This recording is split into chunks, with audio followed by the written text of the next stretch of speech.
It's almost the end of 2025 and streaming is becoming more and more popular. So the quality standards are becoming higher. And that's why your audience will forgive low quality video, but never bad audio. But if you still don't believe me, this little experiment that was conducted in 2021 talks for itself. Another thing to consider is the fact that most streamers are just chatting streamers, and most viewers are going to not watch them but listen to them and have them in the background while they are doing something else. That's an even bigger reason for your audio to be on point. And if you are a VTuber, your voice is going to be the main tool to connect you to your audience. Because people, yeah, they can see your anime character or whatever you got going on, but they won't be able to see you face to face, so your voice is going to really seal the deal and prevent them from swiping away from your live stream. Let's break down what you need to do to make your audio sound professional. But before that, we should answer this question. Why do we care about audio so much? Well, I'll show you. Would you like to hear somebody talk like this for an hour straight?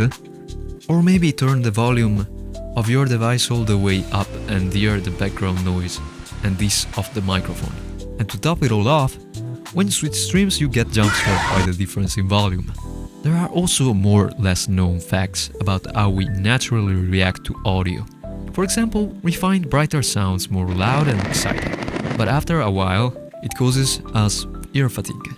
That's one of the main reasons why vocals for songs are generally recorded with brighter sounding mics like the Neumann U87, while most podcasters and streamers use darker and flatter microphones, like the king of podcasting microphones, the Shure SM7B, Joe Rogan's favorite. We also must mention the fact that if live streams are your main form of content, you'll need to rely on them for making shorts, TikToks and such, to reach a broader audience. And if your audio is really bad, it will be a lot of work to do in post-production for the mixers and the editors. If the audio is even salvageable at all, that is, so you better do things right from the beginning. And here are the steps to do that. First things first, you should choose a microphone if you don't already have one. And if you already have one, make sure to check the polar pattern of your microphone to avoid the chibidoki incident. Wait, has my mic been facing the wrong way for like 4 years? No freaking way. How does this sound? Hello? Hello? How does this sound? Hello? Hello? My mic has been facing the wrong way for 5 years! When we are choosing a microphone for streaming, we are usually talking about 3 categories of microphones. The first one is USB microphones, then we have dynamic microphones, and last but not least, we've got the condenser microphones. Each one of them has some pros and some cons. Let's start with the USB ones. The pros of the USB microphones is the fact that they are usually really affordable. And they are plug and play, so you don't need to buy anything extra, you just buy your microphone and you plug it straight into the motherboard of your PC. But unfortunately that also entails a con, because the microphone could pick up the electrical interferences from the circuits of the motherboard and the other devices that are plugged in it. Also, do not plug your USB microphone in a USB hub, because these problems are probably going to be amplified. And you will likely add another problem, which is underpowering your microphone, and you don't want that. Another con to look out for is the fact that USB microphones are highly dependent on softwares, so you need to check the compatibility with your system and you need to always update your software. So be on the lookout for that. If you are thinking about buying a USB microphone and all these cons made you a bit worried, don't be discouraged, because in the last few years USB microphones have been improving a lot in every single aspect. So in the near future we can expect them to be really good. Now we can talk about my favorite kind of microphone, the dynamic microphones. The dynamic microphones have a lot of pros. The first pro is the fact that they can handle a lot. And when I say a lot, it means that they are sturdy. If your microphone falls off or if you bump into it while speaking and moving, there's no worries, the microphone won't break. At maximum it will be a little dented, but it will still work like if it was new. Then we have the fact that they are a better bang for your buck compared to condenser microphones. So if I were to choose a microphone to buy for $100 and I will choose from a dynamic microphone and a condenser microphone, I will choose the dynamic, because dynamic microphones start to be really good at around $100, while condenser microphones have a steeper price to be good, which is $300 and up. And last but not least, the most important pro of the dynamic microphones is the fact that they can handle background noise really well. That's mostly thanks to their polar pattern, which is usually cardioid. So when you speak into a dynamic microphone, the microphone is going to reject noise from the back of the microphone and from the sides. That's especially true in supercardioid microphones like the D7. Even though dynamic microphones are really good for streaming, there are some cons with them. The first one is the fact that you need to buy an audio interface to drive your microphone. And some dynamic microphones need a lot of gain, so you should check if the preamps of the interface that you have or that you want to buy can handle that microphone. If you want to compare audio interfaces in terms of gain, you'll need to know two factors that will give you the true amount of gain that that interface will provide to your microphone. The first one is the max input gain, and the second one is going to be the gain range of the interface. Once you've found both of these values for both interfaces, you just need to do the maximum input level minus the gain range. The number will be negative, and the bigger negative number it is, the better it is, because it's going to be how much true analog gain your interface is going to give to your microphone. And you'll get to see why many times, even if an interface has a bigger number in terms of gain range, it might not have more gain than another one because the other one has less max input level.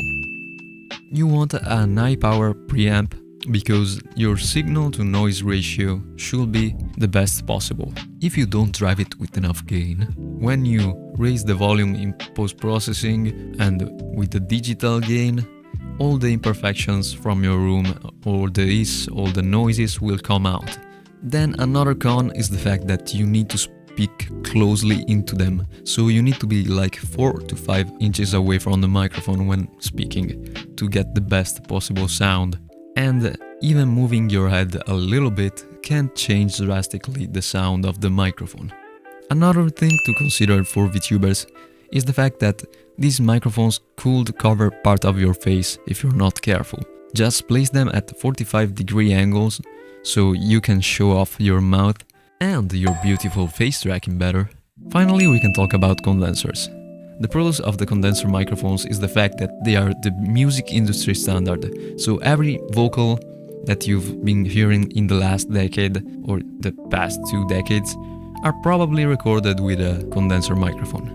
That's because condenser microphones catch every little detail perfectly. But that entails a con too, because the background noise rejection of the condenser microphones is pretty bad. So if you are in a noisy environment or in an untreated room, these microphones are going to catch every little sound. Your computer fan running in the background, even your intrusive thoughts. If streaming was my job, doom scrolling at 3 AM definitely counts as research.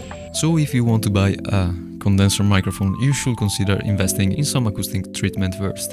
Another pro of the condenser microphones is the fact that you don't need that much preamp gain, because basically almost all condenser microphones will need 48-volt phantom power to be driven and less of the preamp gain, which is good because if you buy an interface from 2015 and later, you will probably have 48-volt phantom power included, even in the cheaper ones. The last con of condenser microphones is the fact that they are really fragile, so you shouldn't bump into them, and if they fall, they'll probably break, so that's a lot of money wasted. You also want to consider buying a shock mount for them, because when they are attached to a mic arm, every single bump into your desk or on the arm can cause a lot of noise. Okay, now that you've bought your microphone or you know everything about your microphone, we should talk about acoustic treatment. And acoustic treatment is not just this or this. is not just about buying panels or stuff to make your room sound more dead, more like a vocal booth. Gotta instead work on the source of the problem. In fact, the first thing that you should do for acoustic treatment is choosing your room right. If you can choose the room from where you stream, you should choose a room that is not really a perfect square or a rectangle, but a room with things in it that don't make it that shape. And preferably the room should be filled with softer materials like pillows, plushies, curtains, a carpet, a big carpet, maybe even a sofa. So your bedroom isn't a bad choice. Just avoid having too many art surfaces like concrete walls filled with pictures with glass or filled with mirrors. You wanna avoid every single art surface because every art surface will bounce your sound right back into the microphone. So it can cause echoes and weird frequency response. Then the second most important acoustic treatment that you can do for your microphone is the pop filter or the windscreen. But which one of them should you choose? For most dynamic microphones, the usual choice will be the windscreen, which is basically a sponge that you put on the grill of the microphone. The pop filter and the windscreen are made to handle plosives. So anytime we say P, T or D, these tools will make our sound less harsh to the ears and also less loud in our recordings. But if you buy the foam one, the spongy looking things, and put it on your microphone, they are also going to cut some of your high end out of your microphone, which might be good and might be what you want for a more broadcasty sound, especially if your microphone has a brighter sound signature. So when you buy your microphone, you should check on the related website the frequency response of your microphone. If the curve of your microphone frequency response is higher towards the 7 kHz and up, getting the pop filter on top of the grill might be a good choice. But if you don't want the sound to change, you want to keep the tone of your microphone as it is stock, you should buy the metal ones, because the function of the metal ones that are a bit more expensive is just to redirect the airflow downwards or to the sides, so the tone should remain the same. Another good way to handle plosives is placing your microphone at a 45-degree angle and not in front of your mouth, so that when you say the P's and T's, all the plosives, the bursts of air will go to the sides of the microphone and not directly into it, so they won't be captured as much. Finally, if you buy a condenser microphone, I would recommend to buy some acoustic panels or make them, since it's pretty doable. You should do it because, yeah, the acoustic treatment that we were talking about before with soft materials is going to do something for your audio, but it's going to mainly just attenuate the high frequencies, and unfortunately that will cause our sound to be less intelligible and more dark. But if you want to really treat all of the spectrum of frequencies, acoustic panels are the way to go, because they are built with materials with high coefficient of absorption like rock wool or fiberglass wool, and they are going to also tame the lower frequencies depending on their size, particularly on their depth, and that's what you want to have a more, let's say, uniform sound. If you're choosing a dynamic or condenser microphone, you should choose an audio interface, and I will have some good audio interfaces on the screen right now. And if these ones don't fit your needs, you should just search on the web and you'll find something good for you, I'm sure. Another thing to consider when you're buying dynamic or condenser microphones is the fact that you'll need to have a cable that is XLR male to female, and most of the times they will not come within your microphone box, so you should buy them separately. That's another thing to consider, because it adds some price. You don't want your cable to be too cheap, because cheap cables are going to introduce signal leakage, noise, and hiss. Also, the longer the cable, the more the signal needs to be treated well, so you'll need to spend a little bit more to have a better quality. Now that we've got all our hardware figured out, it's time to talk about software, which is going to make the biggest difference in sounding professional. But before that, If you are finding this video interesting, useful or entertaining, you could consider subscribing. It will mean a lot to me. Thank you very much. Now we can get back to it. Alright, now I'll show you all the process that you need to do to achieve good sound. Don't worry, I'm going to turn off all the effects of my hardware and also the plugins that I have already on OBS. So these filters that I have already here will be gone, and also I'm going to turn off all these settings, the EQ, the compressor, the sustainer in my Boss RC505 MK2 so that you can follow along and also hear the differences in sound. This is without any processing on the Boss RC505 MK2, and this is without also the filters on OBS. I might raise the audio level in post to let you hear what I'm saying. But now we can begin. The first thing that you might want to do when you open OBS is to go into your sources and add a source. If you don't already have one, then you select audio input capture, and with this you click create new if you don't have one. I already have my microphone set up, so I'll just leave it at that. We got this one, that is my microphone. Double clicking on it, you should choose which device is connected to your microphone. So if you've got a USB microphone, you will find it directly in the list here. While if you have a dynamic or condenser microphone, you'll have to choose your audio interface and select its input. In my case, I have the Boss RC505 MK2 and also the SSL2 that is going into the Boss RC505. But I will use the RC505 because I want more effects. But if you had to choose, you should probably choose the input of your audio interface in which your microphone is plugged into. After that, the first thing to do in terms of audio is volume balancing and gain staging. So basically, if you have a USB microphone, you should put your volume to the max in your Windows settings or Mac. Just go into the settings and you'll find your microphone and turn the volume all the way up. While if you have an audio interface, like I have, you are going to use the knob of your preamp. So you just raise the volume until you find a good level. This is a good level for me. If I were to choose my level, I would probably say start from low and then raise it up until your voice is usually at around -20 to -15. After you've done that, just make a test to see which peak level you reach when you make loud noises, like when you scream or when you do P's or T's and G's, and you will figure it out that your volume shouldn't reach the zero. It shouldn't even be that close. So this is a good level for me because I'm usually speaking at -20 to -15, as you can see in the graph here. After that is done, we go and click on the three dots here and we click on filters. Here you have all the filters that OBS provides. You click on the plus icon.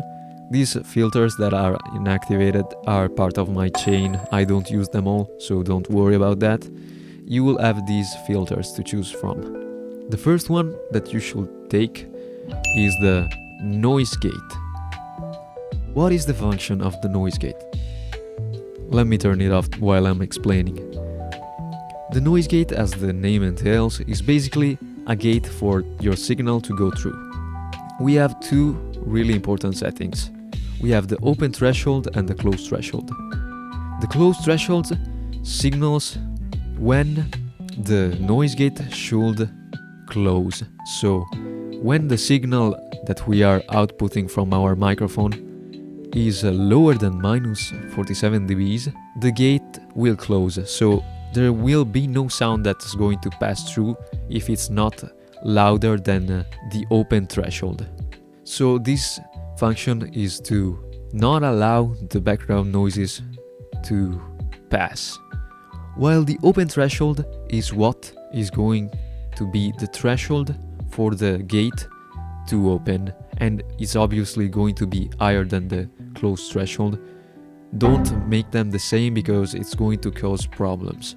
The open threshold is useful especially when you stop speaking and there's background noise. You set it higher than the closed threshold, and when you speak and your volume reaches more than -36, the gate opens and the sound is going to get recorded. Then we have 3 controls. We have the attack time, the hold time and the release time. The attack time tells us and tells the gate how much time should it take to activate fully. So in this case we have 25 milliseconds before the noise gate activates. Then we've got the hold time, which is 200 milliseconds in this case. The hold time is basically the time in which the noise gate functions independently from the audio input source. So once it's activated after the attack, 200 milliseconds of activation are guaranteed. Then we've got the release time, which is the time that the gate takes to deactivate. And this time we have 150 milliseconds. These settings for the attack, hold and release time are good on their own, so you shouldn't change them. You should only change the close and the open threshold to avoid the background noise. After that, we should choose the 3-band equalizer, so the EQ. The one in OBS is a little bit stripped down, so we've only got 3 bands, but it's still good enough for our daily purposes, for our live streaming purposes. We got the I band, which if we boost, you can hear that my voice sounds brighter, sounds a bit more thin maybe, but it sounds more clear. You shouldn't raise the eyes too much, especially if you have a bright microphone with a bright signature. So I don't have one that is too bright, my SM58 is not really that bright, and it fits with my voice, which is already low, that I should probably raise the eyes a bit more than others. So I'll raise them to 3.6, let's say, or 3.2. We don't want to exaggerate with EQ if we don't want our sound to be really different from reality. What about the mids, you can say? The mids are the most important band of frequencies because it's where we talk usually. Our talking frequencies, our speech frequencies are usually the mids.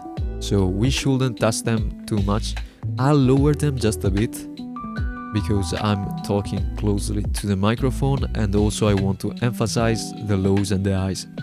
The lows, we should raise them a bit, which usually sounds a lot warmer and a lot softer and broadcast-like.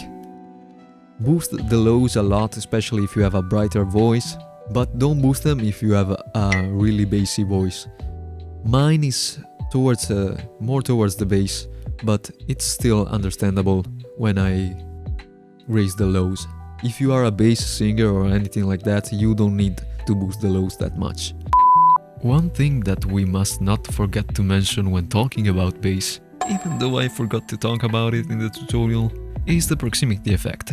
What is the proximity effect, you might ask?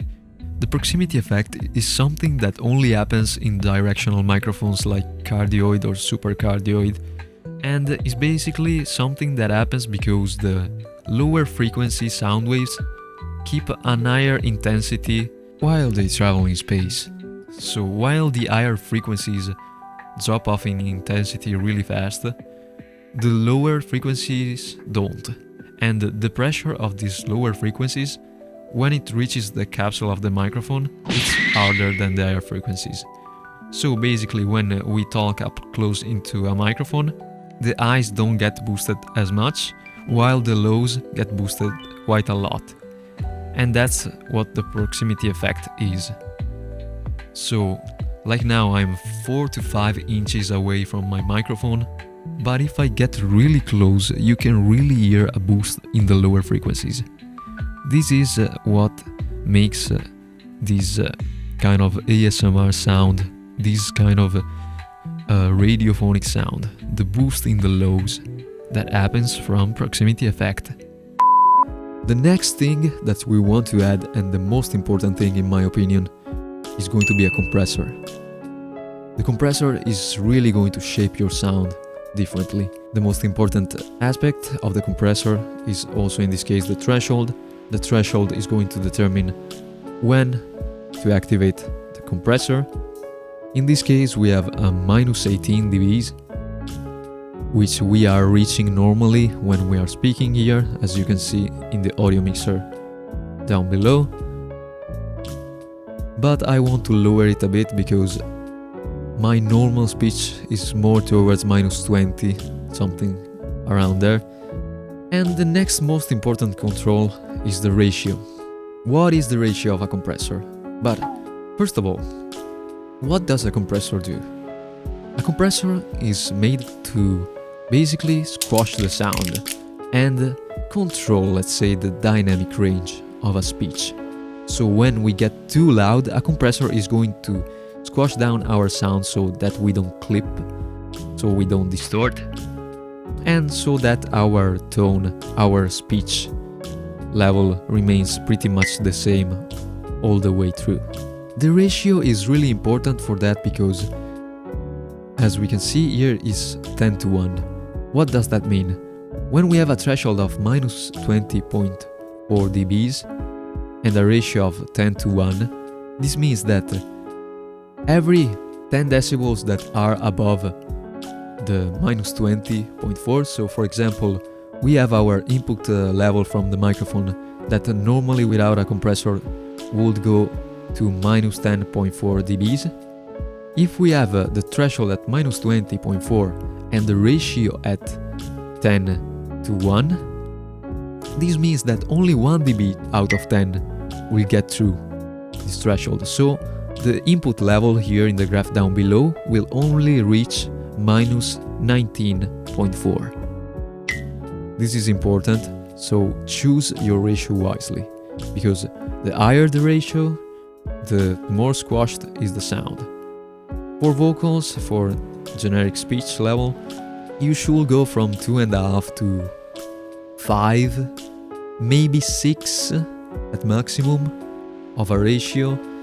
Then there are cases in which you can also raise it up, but you will lose a lot of the dynamics. It will be a lot more tight as a sound, but having dynamics is also nice for a speech. Then we've got the attack and release, which are also quite important. The attack tells the compressor when to activate. We want a fast attack generally because we want to keep our sound smooth. If the attack was too slow, when we get loud, if the attack was like 250, when we get loud, the compressor isn't able to squash down our sound. While if we go back and put it like to 5 milliseconds, 4 milliseconds, if I get louder, I don't get as loud as before, because the compressor activated quick. Then we have the release, which tells the compressor for how long it should go before turning off completely.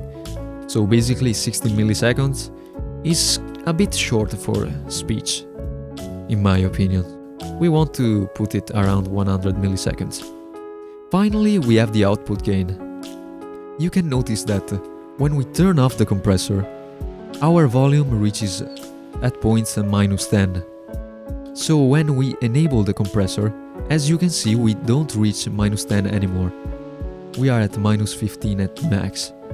The output gain is made exactly for this purpose, to recover the gain that we've lost, the volume that we've lost. So we want to get back to minus 10 on the max peaks. Now we are at maximum minus 10. The signal is a lot louder than before. Finally, we have the sidechain ducking source that I could make a whole video about, because these things are used for audio output captures, for example, to lower the volume of the game while you're saying things in your microphone. But I can make a separate video about that if you want. Let me know if you want. If we don't have the level that we want yet, we can add a gain filter, which is going to raise our volume. But I don't think I need that. But sometimes you might want to use that if your microphone level or if your preamp is not strong enough, because digital gain doesn't distort the signal, doesn't add noise or hiss that already was there. So if there was already noise, this is going to boost the noise, but if there wasn't, if there was clean signal, this digital gain is not going to make things worse. I want to use it, but I'll just let you know that there's this option. And you could also use it instead of the output gain of the compressor. So let's say it was 5.7, we can use this gain here to raise it 5.7 or something like that. 5.10 is good. Then the last point of our chain is going to be a limiter. What is a limiter doing? A limiter allows us to scream as much as we want, to make as much noise as we want, and still not clip. So we are not going to go in the red or near zero here in the audio mixer compartment. If we didn't have the compressor and the limiter, and we add only the gain, you can see that when I speak really loudly, the sound is really distorted, and you see that the bar here turns all red, because I'm clipping, because I'm going over the zero. Chill! And we don't want that to happen, so we are going to turn on the compressor and the limiter. The limiter is basically a compressor with a really high ratio, so it doesn't let sound go past the point of the threshold that we set up. For example, here we have -1.8. The release is also pretty important because it's going to say for how long the limiter should be going on. So if we have a loud sound, if we want to scream for a long time, 60 milliseconds of release is not really good, because after 60 milliseconds your sound is going to clip. I think that always set around 100 milliseconds is a good middle way. And don't put the release to be too short, because in many cases it will cause that sort of crackling noise and interference or stuttering that is really unpleasant, aside from the distortion. You should always avoid going into the limiter though, because the signal from OBS when you're going into the limiter is going to clip your audio, is going to distort it. That's why I usually recommend grabbing a VST plugin instead of the stock plugins of OBS. There are a lot of free alternatives that are really good, that I will put down below in the description or on screen right now. I'll let you see how things are done for VSTs. When you want a VST plugin instead of the OBS ones and you have downloaded one, you click VST2 per plugin and you add one, like just the other filters, and then you have here your selection of filters from the ones that you've downloaded. For example, as a limiter, I really like the KHS limiter, which is the same thing, but you've also the option of in gain and out gain, which is basically the option to increase your volume before it reaches the limiter or after the limiting. Well, this is everything you need to know for a perfectly good, beginner-friendly audio streaming setup. If you want something more, especially for the people that have really harsh S's, P's and T's, you can also use a de-esser. What is a de-esser? A de-esser is basically an instrument that we use to reduce these frequencies.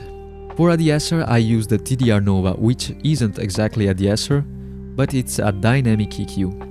And as you can see, here we can see our voice in real time, and here I've set up a band, an EQ band, with a threshold at -11 dBs.